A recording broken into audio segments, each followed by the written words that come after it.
Are you ready to land your first job but unsure how to create a resume that stands out? Don't worry. Crafting a compelling resume with little to no experience is easier than you think. Start by choosing the right format if you lack job experience.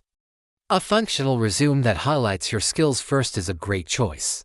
Include essential sections like your contact details, a strong objective, education, any internships or volunteer work, key skills, and additional achievements. Tailor your resume for each job by using keywords from the job description to increase your chances of getting noticed, even without formal work experience. Emphasize transferable skills like communication, teamwork, and problem solving. Keep your resume concise. 1 page is ideal and proofread carefully to avoid errors.